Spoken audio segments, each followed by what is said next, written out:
Hello, I'm Jack Audett. I'm lucky enough to be the Chief Medical Officer at Overlook Medical Center.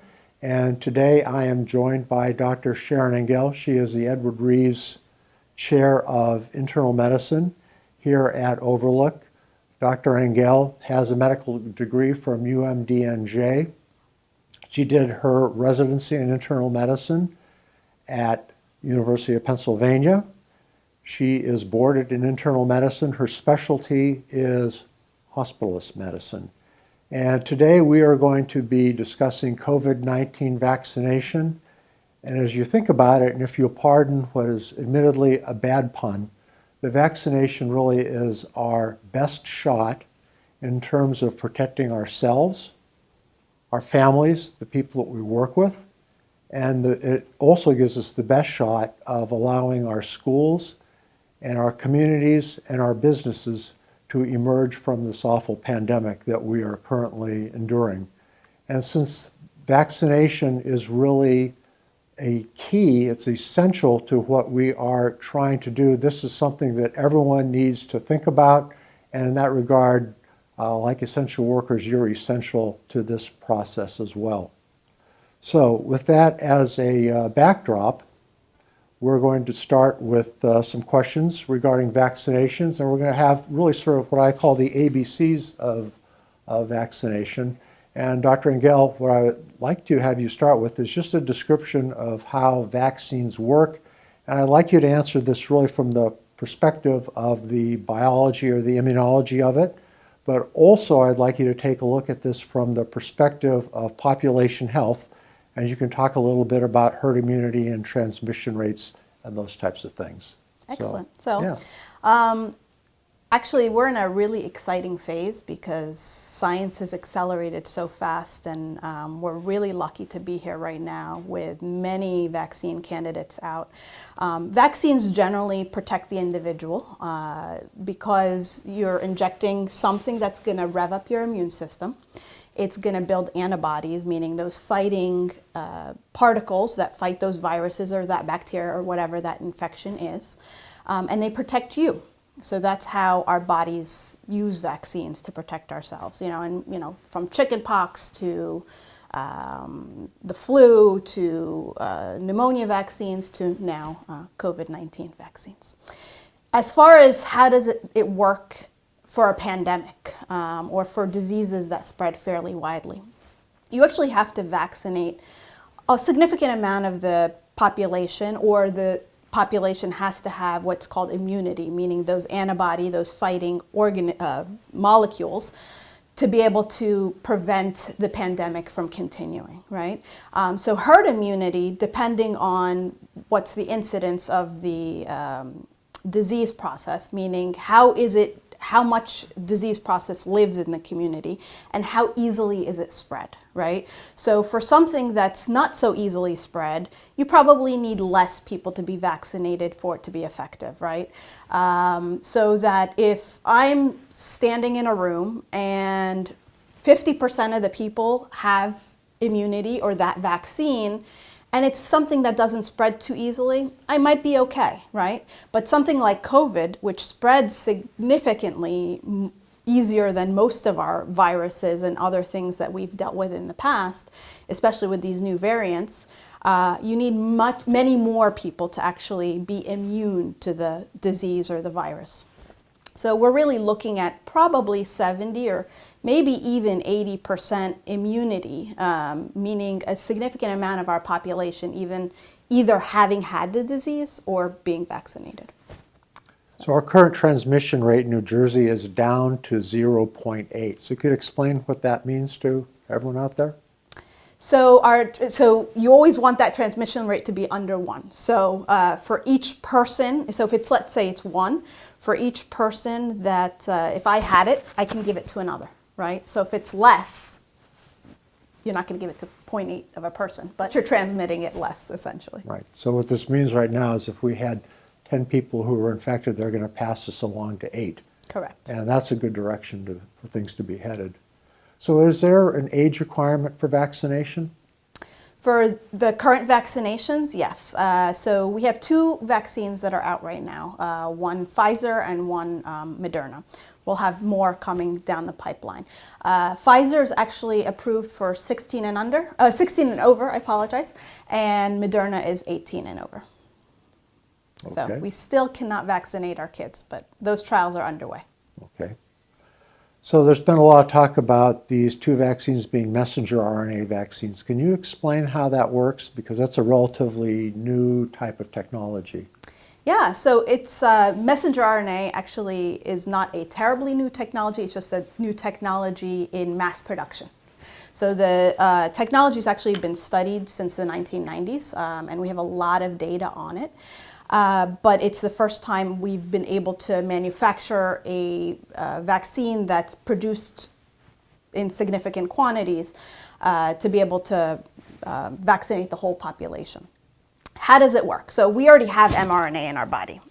It's something that normally lives in us, that our body manufactures in order to build proteins within our body.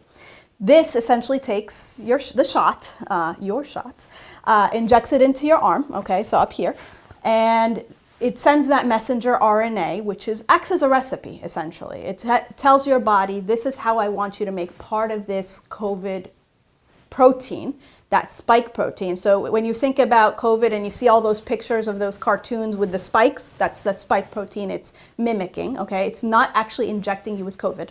There is no live virus in there. There's actually no virus. It's just sending this recipe to create this. Then the body recognizes this protein that it's created and says, I don't like this guy. I don't recognize this guy. This guy needs to go. This is my house, right? So your body develops antibodies, right? Those fighting machines that we talked about. And it remembers those antibodies. It stores them in the background, right? So that if you ever face COVID again, those antibodies rev back up and said, I told you this is my house, get out, right? So, Yep. it really is doing that job, right? And that's how often vaccines work. mRNA does not hang out in your body. It's very short-lived, which is why you actually have to store these vaccines in such frigid cold temperatures, right? So it lasts in your body anywhere from hours to days, and then it's gone. It's done its job, and then your body's left to do the rest of the job.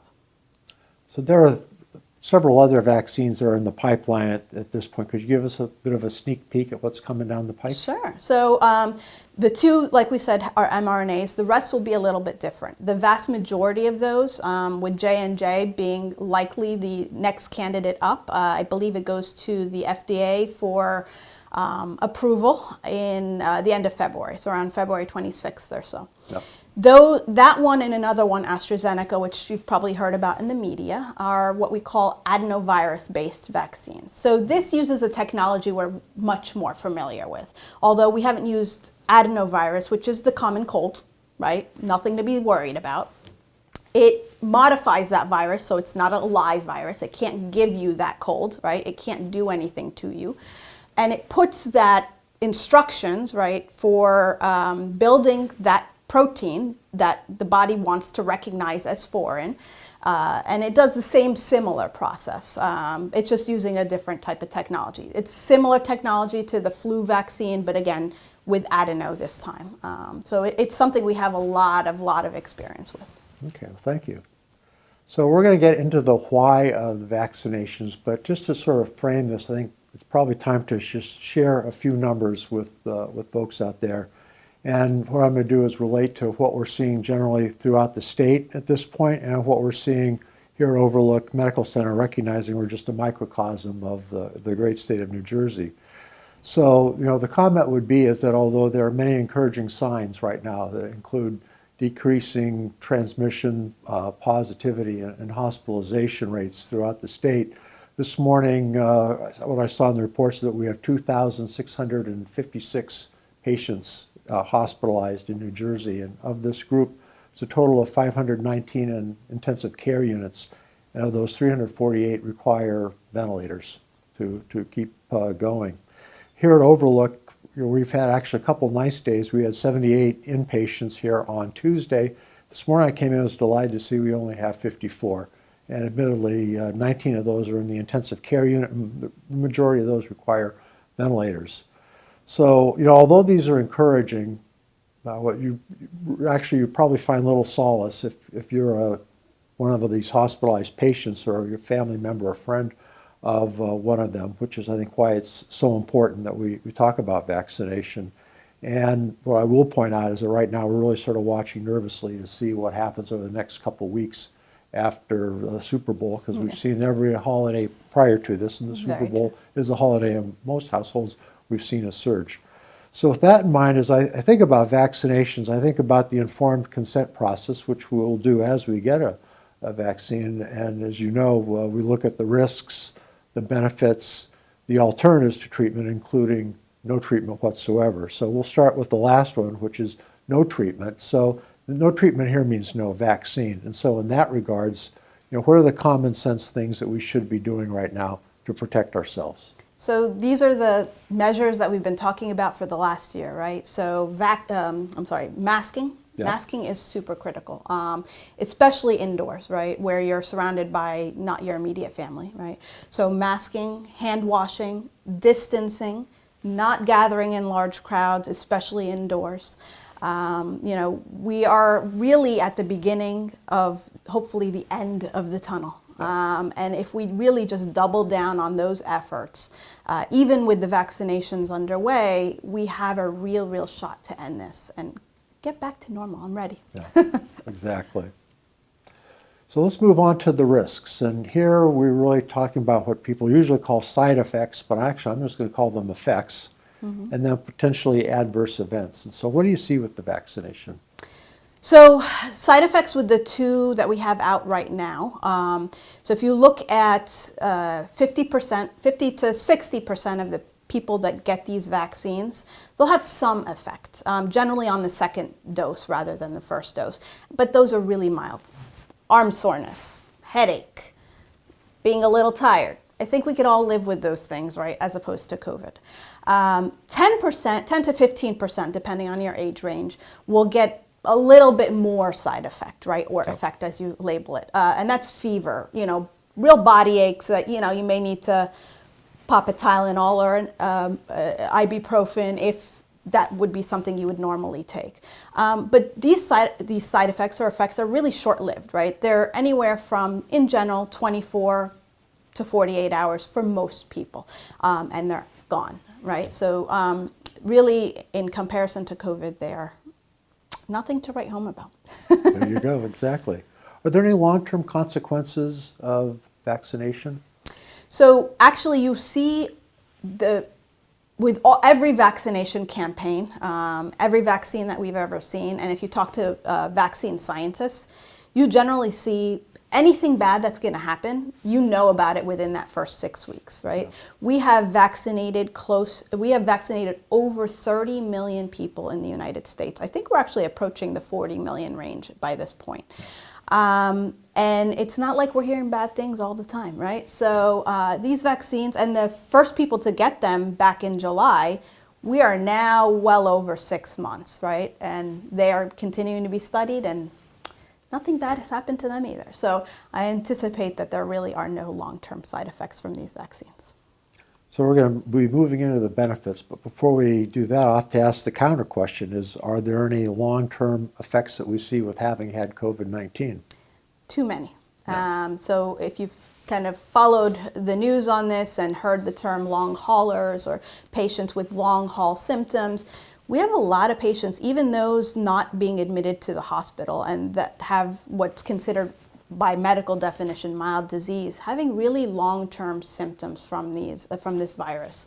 It's not like viruses we've seen in the past in this type of way. So shortness of breath that's lasting months and months and months and really causing major disability.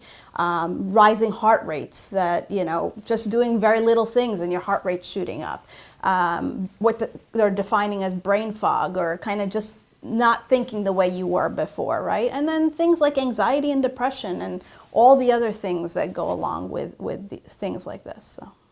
So clearly the benefits are that you're not going to get severe disease or hospitalization. And it's interesting from my perspective that even with these other vaccines that are coming along, though, the efficacy of them is a little bit diminished. The statement is that they still remain almost 100% protective against those severe effects, which is really what we're after. So corollary on that question would then be, how long do we expect these benefits to last in terms of the immunity? So that question's still to be determined. We don't have the full answer for that. We know that the population that was starting vaccination in the summer, we know they continue to have immunity. The companies will continue to follow these study volunteers for probably up to 2 years for most of the studies. So we'll be able to answer that question. We just can't answer it now. Okay. So the disclosure, both Dr. Anghel have received our 2 doses of vaccine. And so the question that a lot of people are asking is, so what does this mean? I've had my 2nd dose of vaccine. Can I relax all these precautions that I'm taking? So not yet. The goal is yes. We eventually want to get there, right? We want to get back to normal life. I mean, I can't tell you, I really want to go out to dinner and have a glass of wine in a public place. But we're not there yet, right? The prevalence of COVID is still fairly high in our communities, right? So you really want it to go away, and then we can start to relax a lot of the things that we're often doing, right? Because nothing is 100%, right? So you still have a chance. But we do know, like you said, all of the candidates prevented severe disease, which is still a good thing. Okay. So at this point, we're going to do a little bit deeper dive on some of the risks and hit some of the ones that we've heard a lot about. And the first one would be is, what would the advice you give to a woman who is pregnant, thinking about pregnancy, or is lactating? So the American College of Obstetrics and Gynecology actually issued a statement, as well as multiple other medical organizations, that these vaccines should not be withheld from pregnant women. In fact, the studies, the 2 vaccines we have now, they enrolled women who got pregnant during these vaccinations, right? And they've continued to follow them. Hundreds of thousands of healthcare workers at this point have gotten vaccinated who are pregnant. There is no data to support that these vaccines cause harm, but we haven't actually studied it, right? When you do any type of trial, you're not going to pick your pregnant women as your first people to, study, right? But that being said, we've had a number of women who have already delivered and reported into the reporting system that they've delivered healthy babies. So again, none of that is data, but I think the medical community feels fairly comfortable in not withholding these vaccines. Okay. And although there's a lot of great information out on the internet, unfortunately not all of it is true. No. So you could comment on some of the things that are out there regarding fertility. Yeah, so Dr. Google, as I often say, is a terrible doctor. And so, you just have to be careful, like whenever you research anything on the internet, right? There's a lot of bad information out there, and there has been circulating whether these vaccines cause infertility. There is no science to support that. And in fact, I think I just told you that some women in the trials became pregnant and had to be disenrolled from the trials. But so there really is nothing to support that claim. So what is the risk of having an allergic reaction that's severe enough that you need to give yourself an EpiPen or go to the emergency room for treatment? Yeah, so they've actually reported on that, and that type of severe reaction, we're fairly confident we have real numbers on. And both Pfizer and Moderna, the CDC did their interim report, meaning they studied this, right? And probably if you combine the 2 vaccines, we're looking at 6 or 7 patients in 1 million. And every single one of those patients is alive, right? They were treated. Some had to be hospitalized. Some actually landed in an ICU, but every single one of them is alive and at least partially protected from COVID at this point. Right. So we'll talk about another internet rumor, and that is that the messenger RNA can actually get incorporated in your body's own genetic code. Yeah, so mRNA doesn't work that way. The natural mRNA we have doesn't work that way. This mRNA, it's all the same, right? So mRNA enters your cell, but it never enters the very center that controls your DNA. So that is also a false claim. There's been some talk about patients with dermal fillers and some side effects that they've had. Could you comment on that? Absolutely. So you can, if you've had dermal fillers, have a reaction after the vaccination, and this is not 100% by any means, but you may have some swelling at the site of the dermal filler. Easily treatable. Often you can just treat with some steroids. You just contact your healthcare provider, discuss the side effect. And it's not a contraindication to even get that second vaccine if it happens on the first. So the conclusion of the informed consent, as you look at the risks, the benefits, the alternatives, and the alternatives to treatment, who would not get the vaccine? So those 6 in 1 million that I talked about, those are the only people that I would say should. So anybody that's had true anaphylaxis or life-threatening allergy that's had to require that EpiPen or more, those are the people who I would say are to this vaccine, not to other vaccines, are the only people that I would say shouldn't get it. Okay, Can't think of another person. Right. So those that are out there and listening to us and have been on the fence and thinking, they're sound pretty convincing, so they're going to go get a vaccine. So how do you know if you're currently eligible for vaccination? So if you actually go to the New Jersey site, the government site, you will actually be able to see who is up for qualification at this point.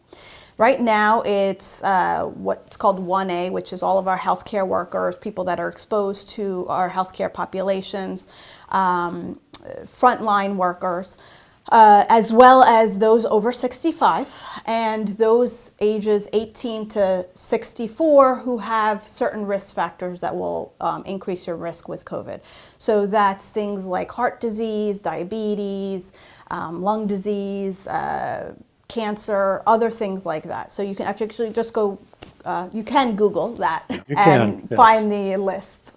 And I recommend everybody sign up with the New Jersey State so that you get, when it is your turn, you will actually receive an email alerting you to, hey, it's your turn, go ahead and sign up. You can sign up with the state, but the easiest way often is to, go to your local health system or multiple areas and sign up with their vaccine alerts and appointments. Okay. You anticipated my next question, so I'll move to the one after that. In terms of, is there a cost to receiving the vaccine? Absolutely not. It's free. Okay. Is there anything that you need to do to prepare for the vaccine?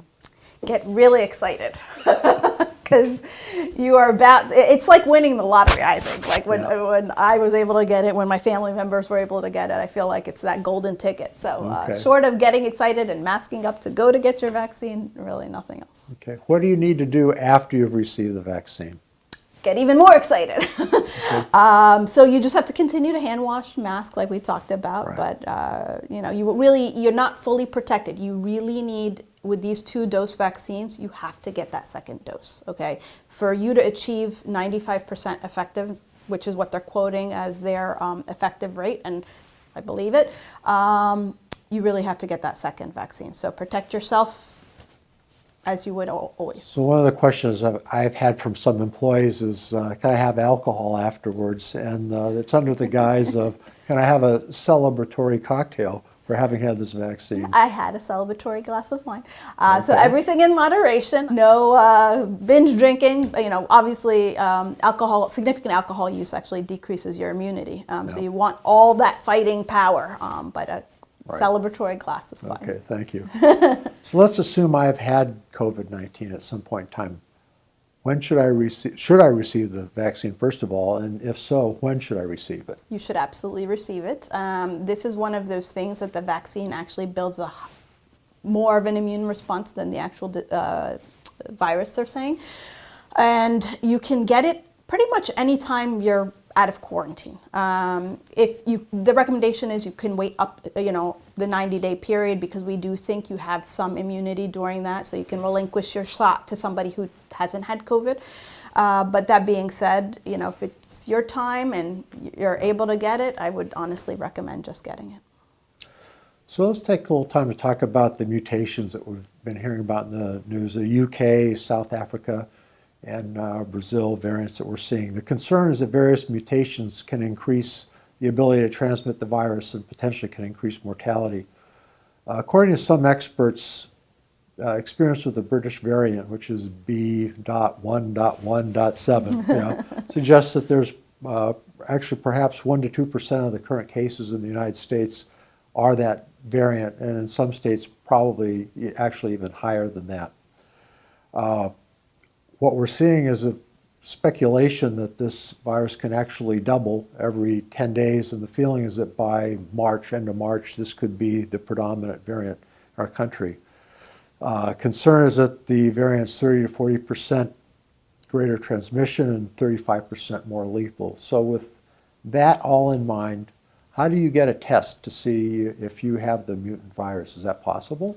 So they don't test the individual person, right? They do what's called genomic sequencing, or they take samples of people's tests and they take it to a specialized lab where they can study it to figure out, is this a different type of variant? So that's not done in your local labs generally. And we haven't historically during this pandemic done a lot of sequencing to figure out, but that's actually ramping up, and the CDC is actually saying they're going to ramp up fairly quickly to do that. To be honest, it doesn't matter. What we really need to do is get as many people vaccinated as quickly as possible, because it's giving if you give the virus an opportunity, it's an opportunist. It's going to take it, right? Yeah. They are smart little things that figure out ways to stay alive. So the more people we can give that herd immunity to, that personal immunity to, the more we will shut down these variants. So is there a concern about vaccine effectiveness? Because we've seen a little bit about that on the news as well. Yeah, so maybe not so much with the British variant, but some of the other ones, especially the one from South Africa, there is concern for sure there. That being said, they still did prevent severe disease, but again, these viruses are tricky, so I wouldn't wait for them to get trickier. So the question would be, should we be worried? And I guess the answer there is we should worry a little bit. And you and I were talking about the experience they've seen recently in Israel, where the primary strain actually is the UK variant. And I wonder if you could just sort of comment on what their experience has been there, because I think that really serves as a roadmap. Yeah, so I mean, Israel's done a remarkable job of vaccinating their population, probably leading the world. And they've seen and been able to study that with that vaccination campaign, even with this variant, their number of cases has plummeted, right? So they've done a really great job, and that's the goal here. That is the goal, getting back to normal. Yeah. Yep. So at Overlook Medical Center, we have a vaccine influencer program, and actually you and I are both influencers, and primarily it's been led by the physicians. Here are some questions that we've had that have come up from some of our employees that are probably worthwhile sharing with the audience. So the first one would be, should I get the flu vaccine, and can I get it at the same time as the COVID-19 vaccination? So yeah, I mean, you want to protect yourself against any respiratory virus right now, right? And if you're able to get the flu, you're probably able to get COVID, right? So there is no reason not to get the flu vaccine, especially if you're a high-risk patient for the flu. You should not get it at the same time as the COVID vaccine. You should separate it by about 2 weeks, 14 days on either side. Okay. So let's say there's a scenario where you have presumed COVID-19. Let's just say you have some symptoms, but you tested negative, but you think that you probably have it, just the testing didn't confirm things. When would you get the vaccine? So you have to finish your quarantine period, which is that 10-day period, and then you're symptom-free, fever-free, and then at any point you can get it. Okay. Let's say somewhere along the line you had those monoclonal antibodies that we've been hearing about, or you're treated with convalescent plasma. At what point can you receive the vaccine if you've had those therapies? So that's actually recommended to wait a full 90 days. Mostly, to be honest, because some of those treatments may blunt or decrease your immune response, so you really want to give your immune system the best chance to build that immune response, so 90 days. Are there any concerns if you're on anticoagulation for your blood? So if you're on a blood thinner, I would say there is no reason not to get this vaccine. You may have some minor bleeding at the site, but probably not even. Put a little bit more pressure like they tell you every time you're on a blood thinner, but really no reason not to get the shot. So of course the vaccine influencer program has been prompted by one very important topic that people really are starting to talk about a little bit more now, And that's the general concept of vaccine hesitancy. So in your experience as a vaccine influencer, what have you seen as the major causes of hesitancy in our colleagues here at Overlook? Sure. So, I mean, I think fertility was a really big one because of really bad misinformation. We talked about that already. I think the other one is, you know, how did we get here so fast, right? You went from 0 to 60, quite quickly. And there's a lot of good reasons why we're here so fast, right? Yeah. So one, we talked about the mRNA technology. We've had this technology since the 90s. We've been studying it, right? So this was not something foreign and new and something we knew nothing about, right? Then you had the government essentially taking all risk away for our drug companies. So the government said, listen, we'll help fund you. Or, you know, in the case of Pfizer, they didn't want to be funded, but they said, we want you to buy our vaccine. So they said, well, take all risk away as far as, you know, the financial risk, right?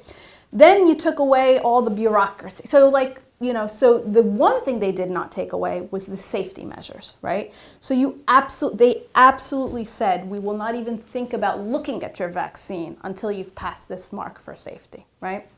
So there were a lot of really good reasons why this happened so fast. Plus, to be honest, you had the entire world studying this, right? Everybody, including the drug companies, wanted to get out of here.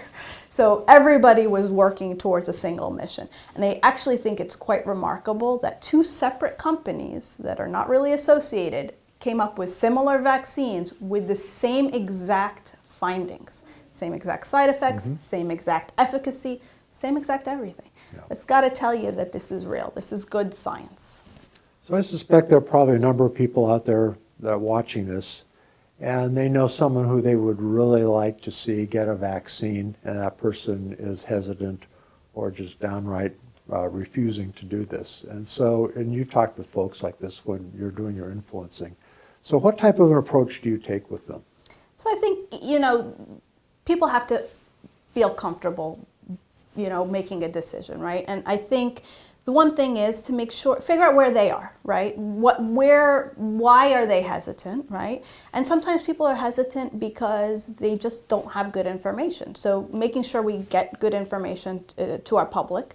Sometimes they're hesitant because they just don't want to be first in line, right? Well, guess what? There have been, like I said, 40 million people vaccinated. Nobody's first in line anymore, right? No. Like we've done the first in line already. People want to see how it's going to go, right? So it's a normal human emotion.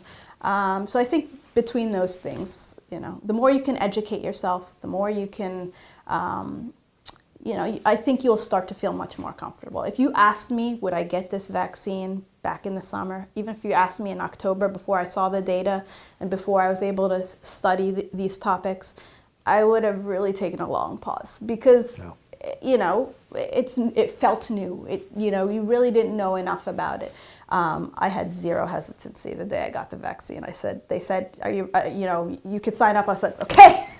In fact, like, when can I sign up my parents? When can I sign up? You know, so I feel really, really comfortable recommending this. So I really appreciate you taking time from your busy duties as the chair of the department for agreeing to speak with me today and for sharing all this important information that I hope that the audience finds helpful. So thank you. So.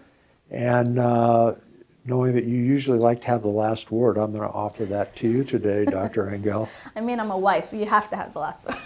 Exactly. So life is about risk, right? And there's risk in everything we do, right? But you have to weigh risks and benefits. And I think the risk here of a vaccination is minuscule in comparison to the risk of non-vaccination. This is our way out, like we said, and you know, we want those businesses open. We want our kids back in school. We want life to go back to normal. There's little risk here in comparison to the opposing view. All right. Well, thank you. Thank you. Again, thank you for watching today.